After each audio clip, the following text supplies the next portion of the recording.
Hello everyone, welcome to my channel. ఈరోజు వీడియోలో feeding ఇచ్చే మదర్కి ఈ చిన్న టిప్స్ ఫాలో అయితే మిల్క్ ప్రొడక్షన్ అనేది ఎక్కువగా ఉంటుంది.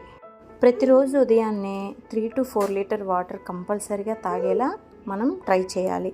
చాలామంది వాటర్ తాగడం మర్చిపోతూ ఉంటారు. అలాంటి వాళ్ళ కోసం ఒక చిన్న టిప్ ఏంటంటే, 1 లీటర్ బాటిల్ తీసుకొని అది కంప్లీట్ అయిన తర్వాత మళ్ళీ అదే బాటిల్తో ఫిల్ చేసుకుంటూ తాగినట్లయితే 3 లీటర్ వాటర్ అనేది ఈజీగా మనం తాగొచ్చు.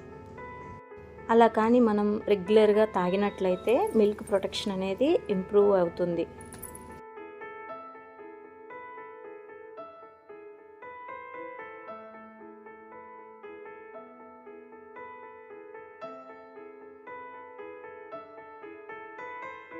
బ్రేక్ఫాస్ట్కి వచ్చేసి రాగి జావ చాలా మంచిదన్నమాట. ఇది కాల్షియం రిచ్ కాబట్టి మిల్క్ క్వాలిటీ కూడా ఎక్కువగా బెటర్గా ఇంప్రూవ్ అవుతుంది. ఇంకా రాగి జావ అంటే ఆఫ్టర్ డెలివరీ తర్వాత ఉమెన్కి కాల్షియం డెఫిషియన్సీ ఎక్కువగా ఉంటుంది. సో ఎవ్రీడే మన బ్రేక్ఫాస్ట్లో రాగి జావ అనేది ప్రిపేర్ చేసుకొని తాగగలిగితే మనకు కాల్షియం డెఫిషియన్సీ నుంచి కూడా బయటికి రావచ్చు. బేబీకి కూడా మంచిగా ఉంటుంది. సో నేను ఎలా రాగి జావ ప్రిపేర్ చేసుకుంటాను అనేది ఈ వీడియోలో చూడండి. ఒక 2 స్పూన్స్ రాగి పౌడరు విత్ నేను ప్రోటీన్ అనేది యాడ్ చేసుకుంటున్నాను.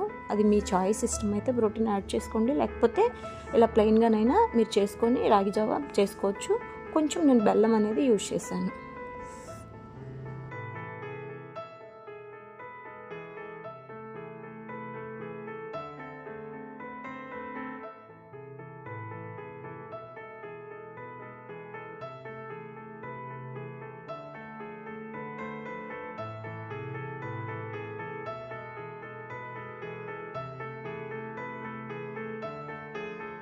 సో లంచ్కి వచ్చేసి మన లంచ్లో కంపల్సరీ వెజిటేబుల్ ఉండేలా చూసుకోవాలి.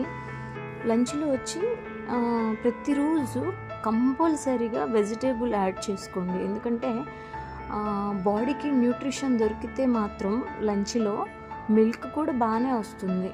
ఇంకా రోజు ఒక వెజ్ కర్రీ అండ్ తర్వాత వెజిటేబుల్స్ అంటే కీరా లైక్ క్యారెట్ ఇలాంటివి కానీ మనం ఎవ్రీడే లంచ్లో కంపల్సరీ తీసుకోగలిగితే బాడీకి ఫైబర్ కంటెంట్ కూడా బాగా అందుతుంది. సో అలాంటప్పుడు ఏంటంటే బేబీకి కూడా ఈజీగా డైజెస్ట్ అవుతుంది, గ్యాస్ట్రిక్ ప్రాబ్లం అలాంటివి రాకుండా ఉంటుంది. సో ఈరోజు నా లంచ్ ప్లేట్ వచ్చేసి ఇలా క్యారెట్ ఫ్రై విత్ పప్పు కీరా. స్నాక్స్ క్లిప్ మిస్ అయింది అది. సో నేను రెగ్యులర్గా అయితే కొంచెం పల్లీలు, బెల్లము ఇలాంటివి యూజ్ చేస్తాను. ఎందుకంటే పల్లీల్లో మంచి ప్రోటీన్ ఉంటుంది, గుడ్ ఫ్యాట్ ఉంటుంది. తర్వాత వచ్చేసి బెల్లం వచ్చేసి మనకు ఐరన్ ఇంప్రూవ్మెంట్కి బాగా హెల్ప్ అవుతుంది. అలా ఏదో ఒకటి ఈవినింగ్ టైంలో మంచి ఫ్రూట్ అలా తీసుకోగలిగితే మంచి న్యూట్రిషన్స్ అనేది బాడీకి అందుతుంటాయి. అప్పుడు ఫీడింగ్ ఇస్తాం కాబట్టి మంచి క్వాలిటీగా ఇంప్రూవ్ అవ్వడానికి హెల్ప్ అవుతుంది అన్నమాట. లాస్ట్ వచ్చేసి డిన్నరు ఎర్లీగా ప్లాన్ చేసుకుంటే మాత్రం చాలా మంచిది హెల్త్కి. ఏంటంటే ఎర్లీ డిన్నర్ చేయడం వల్ల మీల్కి చాలా గ్యాప్ ఉంటుంది, డైజెస్ట్ అవ్వడానికి హెల్ప్ అవుతుంది. లైక్ ఫీడింగ్ మదర్కి ప్రాపర్ డైజెషన్ అండ్ ఎనర్జీ చాలా ఇంపార్టెంట్ కాబట్టి లేట్గా తింటే గ్యాస్ట్రిక్ ప్రాబ్లమ్స్ అలాంటివి హెవీనెస్ అనిపిస్తుంది అనమాట. సో అందుకని ఎంత పాసిబుల్ అయితే అంత 6:30 లోపు మనం డిన్నర్ కంప్లీట్ చేయగలిగితే బెటర్. నా డిన్నర్ అయితే ఇది. Please subscribe.